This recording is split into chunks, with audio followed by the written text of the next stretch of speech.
Assalamualaikum warahmatullahi wabarakatuh. Perkenalkan, nama saya Taruna Muhammad Ridho Sultomi, NRP 2212-089. Menjelaskan tentang panduan perizinan non-usaha mikro kecil atau non-UMK, risiko tinggi dan menengah tinggi, OSS berbasis risiko orang perseorangan.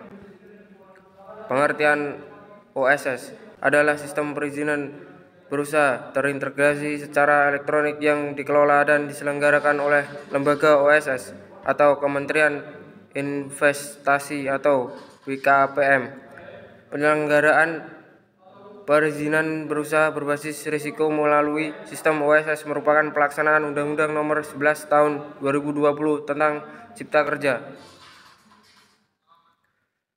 Daftar istilah: AHU Administrasi Hukum Umum, AMDAL Analisis mengenai dampak lingkungan, API Angka mengenai importir, BUPM Bidang Usaha Penanaman Modal, BULN Badan Usaha Luar Negeri, CAPT-CAH CV Ditjen Direktoral Jenderal, IPPKH Izin Pinjam Pakai Kawasan Hutan, KBLI Klasifikasi Baku Lapangan Usaha Indonesia, KEKK Kawasan Ekonomi Khusus, Kemenkumham Kementerian Hukum dan Hak Asasi Manusia, KI Kawasan Industri, KKPR Kesesuaian Kegiatan Pemanfaatan Ruang, KPBPB Kawasan Perdagangan Bebas dan Pelabuhan Bebas, NIB Nomor Induk Berusaha, NIK Nomor Induk Kependudukan,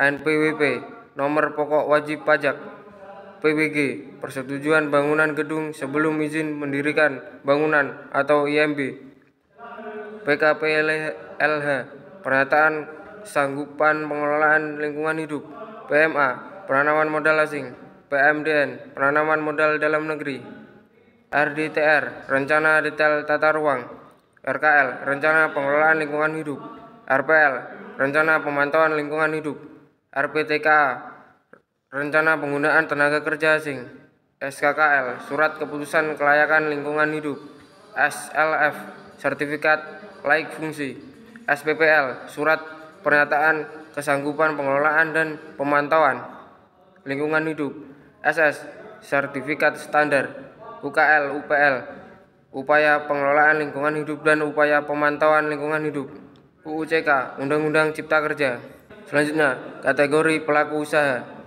yaitu terdiri dari OSS, dibagi menjadi dua, yaitu UMK dan non-UMK. UMK dibagi menjadi dua, orang perseorangan dan badan usaha. Badan usaha meliputi yaitu persyarikatan atau persekutuan yayasan, perseroan terbatas perorangan, persekutuan komanditer, badan hukum lainnya, persekutuan firma, persekutuan perdata, koperasi, perusahaan umum. Non-UMK dibagi menjadi empat, yaitu orang perseorangan, badan usaha, kantor perwakilan, badan usaha luar negeri. Kantor perwakilan dibagi, yaitu KPPA Jasa Penunjang Tenaga Listrik Asing, KP3A PMSE, BUJKA. Badan usaha luar negeri yaitu pemberi walaba dari luar negeri, perdagangan berjangka asing, PSE asing, bentuk usaha tetap. Skala usaha non-UMK atau non-usaha mikro dan kecil. Yang pertama, menengah. Usaha milik warga negara Indonesia, baik orang perseorangan maupun badan usaha, dengan modal uang lebih dari 5 miliar sampai dengan paling banyak 10 miliar, tidak termasuk tanah dan bangunan tempat usaha. Yang kedua, besar. Usaha milik warga negara Indonesia, badan usaha milik penanaman modal asing atau PMA, atau penanaman modal dalam negeri PMDM, dengan modal usaha lebih dari 10 miliar, tidak termasuk tanah dan bangunan tempat usaha. Yang ketiga, kantor perwakilan. Orang perseorangan warga negara Indonesia atau asing atau badan usaha yang merupakan perwakilan pelaku usaha dari luar negeri dengan persetujuan pendirian kantor di wilayah Indonesia. Yang keempat, BUMN, badan usaha asing yang didirikan di luar wilayah Indonesia dan melakukan usaha dan atau kegiatan pada bidang tertentu.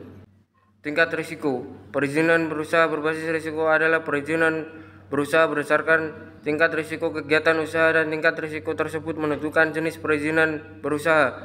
Pemerintah telah memetakan tingkat risiko sesuai dengan bidang usaha atau KBLI atau klarifikasi buku lapangan usaha Indonesia yang dapat dicetak di tautan ini.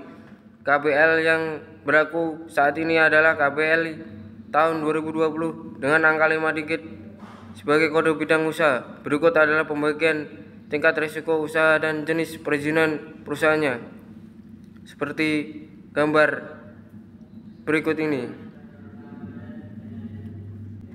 Selanjutnya, tingkat risiko untuk usaha dan tingkat risiko rendah dan menengah rendah.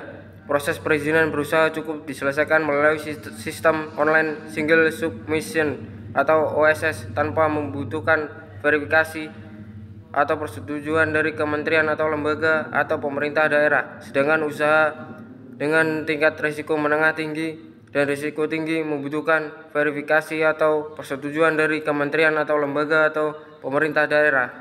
Langkah mengurus perizinan berusaha bagi non-usaha mikro kecil atau non-UMK orang perseorangan. 1. Pastikan Anda telah memiliki hak akses. 2. Kunjungan http://oss.go.id. 3.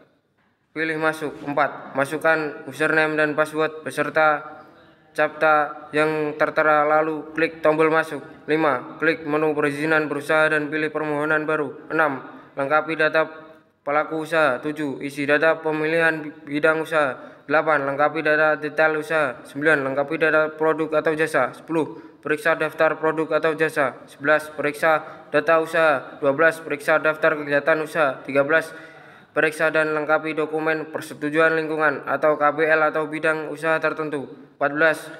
Pahami dan centang pernyataan mandiri. 15. Periksa draft perizinan berusaha. 16. Perizinan berusaha terbit atau SS belum terverifikasi atau izin belum terbit. Selanjutnya, jika pilih lokasi kegiatan usaha di darat. Yang pertama, lengkapi data detail usaha seperti gambar berikut ini. Dan ini adalah selanjutnya di gambar.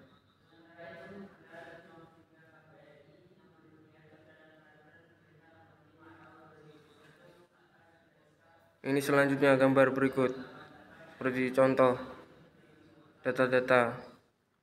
Selanjutnya, jika pilih lokasi kegiatan usaha di hutan, lengkapi data detail usaha seperti gambar dan ada penjelasannya sendiri. Mohon disimak. Dan selanjutnya, jika pilih lokasi kegiatan usaha di laut, lengkapi data detail usaha seperti gambar dan ada contohnya dan keterangan.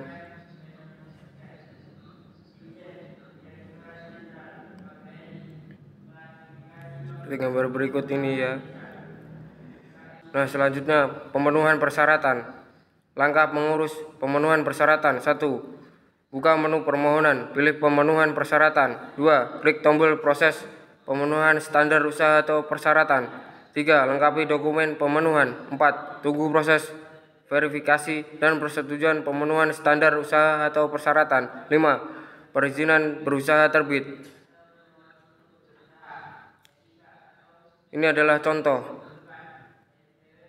buku menu permohonan. Pilih pemenuhan persyaratan. Yang pertama, permohonan baru. 2. Perubahan. 3. Pengembangan. 4. Perluasan. 5. Pencabutan. 6. Pemenuhan persyaratan. Dan selanjutnya, tingkat risiko menengah tinggi. Dan ini adalah contohnya. Klik tombol proses pemenuhan standar usaha atau persyaratan atau risiko menengah tinggi. Gambar seperti berikut ini. Daftar kegiatan usaha. Dokumen pemenuhan. tunggu perubahan status pemenuhan dalam proses verifikasi perizinan berusaha. Selanjutnya, tunggu perubahan status pemenuhan dan proses verifikasi perizinan usaha risiko menengah tinggi. Nah, setelah itu, tingkat risiko tinggi. Klik tombol proses pemenuhan standar usaha atau persyaratan risiko menengah tinggi. Ini gambarnya. Mohon disimak.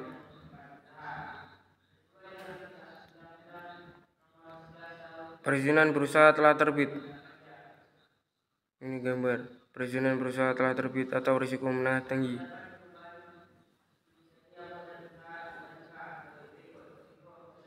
Gambar sudah tertera. Perizinan berusaha terbit tinggi. Contoh cetakan NIB. Perizinan berusaha terbit. Contoh cetakan SS. Perizinan berusaha telah terbit. Contoh cetakan izin. Dan sekian dan terima kasih. Assalamualaikum warahmatullahi wabarakatuh.